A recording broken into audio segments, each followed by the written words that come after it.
അലക്സേ, അപ്പച്ചനെ എവിടെയാ? അപ്പച്ചനെ മുറിയിലുണ്ട് അച്ഛാ. അല്ല, അച്ഛൻ ഇപ്പൊ ആടെ എങ്ങോട്ട് വിളിച്ചേ? അല്ല അമ്മച്ചി, അപ്പച്ചനെ ഓപ്പറേഷൻ കൊടുക്കാൻ. അങ്ങനെ നിന്നോട് ആരാടാ പറഞ്ഞ എന്റെ കെട്ടിയോ മരിക്കാറായിന്ന്? ജോസേ, നീ വേഗം അച്ഛനെ വിളിച്ചോണ്ട് പോവാൻ നോക്കിയേ. അമ്മച്ചി, ഇത് അപ്പച്ചൻ മരിക്കാൻ വേണ്ടി കൊടുക്കുന്ന കൂതാശയല്ല. ആ, അതിപ്പം നന്നായി. എടീ ലിസിയെ, നീ ഇത് കേട്ടോടി. കഴിഞ്ഞ ആഴ്ച ഇവിടെ തെക്കേടത്തെ അറിയാമില്ലേ, പുള്ളിക്കാരിക്ക് അച്ഛൻ ഓപ്പറേഷൻ കൊടുത്തതും പുള്ളിക്കാരിയുടെ കാറ്റ് പോയി. നടക്കില്ല അലക്സ, പെറ്റില്ല എന്ന് പറഞ്ഞു അലക്സ.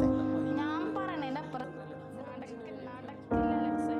അമ്മച്ചി പറയണത് നീ കേട്ടോ? ഇത് നടക്കില്ല എന്ന് പറഞ്ഞു. ഞാൻ അലക്സ നിന്നോട് തന്നെ പറയണത് നടക്കില്ല. എന്റെ വീട്ടിൽ ഞാൻ തീരുമാനിക്കും നടക്കാൻ പറ്റുള്ളൂ.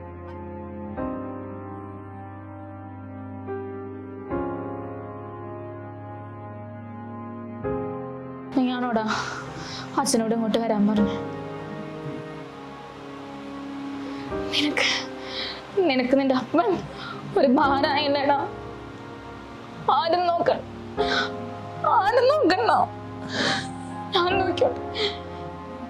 ഞാൻ നോക്കിയോണ്ട് എന്നെ കിട്ടിയ.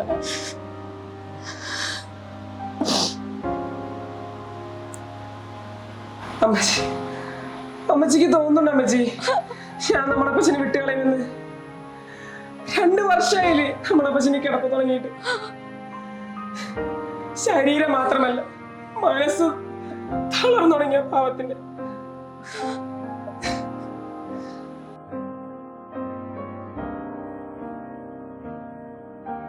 അമ്മച്ചിക്ക് ഇതൊക്കെ കണ്ടു നിൽക്കാൻ പറ്റില്ല.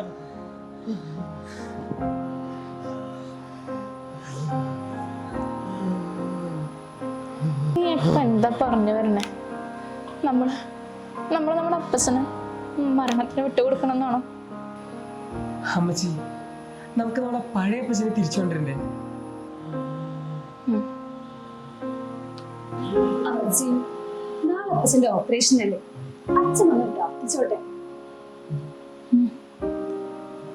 അച്ഛോ, ക്ഷമിക്കണം അച്ഛോ, അറിവില്ലായ്മ കൊണ്ട് പറഞ്ഞു കൊടുത്ത. അതൊന്നും സാരില്ല അമ്മച്ചി, ഞാൻ ദേ വരണു.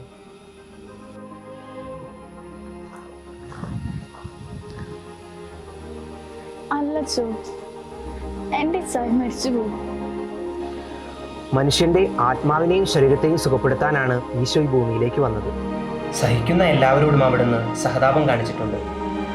ഈശോയ്ക്ക് രോഗികളോടുണ്ടായിരുന്ന പ്രത്യേക സ്നേഹവും പരിഗണനയും കരുണയുമൊക്കെ നമ്മൾ ബൈബിളിൽ കണ്ടിട്ടുള്ളതല്ലേ. രോഗികൾ ഈശോയെ ഒന്ന് സ്പർശിക്കാൻ വേണ്ടി തിക്കും തിരക്കും കൂട്ടി. എന്തിനാ? സൗഖ്യം കിട്ടാൻ. ഈശോ ഇന്നും രോഗികളെ തൊട്ടുകൊണ്ടിരിക്കുന്നുണ്ട്. ഉദാശകളിൽ, പ്രത്യേകിച്ച് രോഗികളെ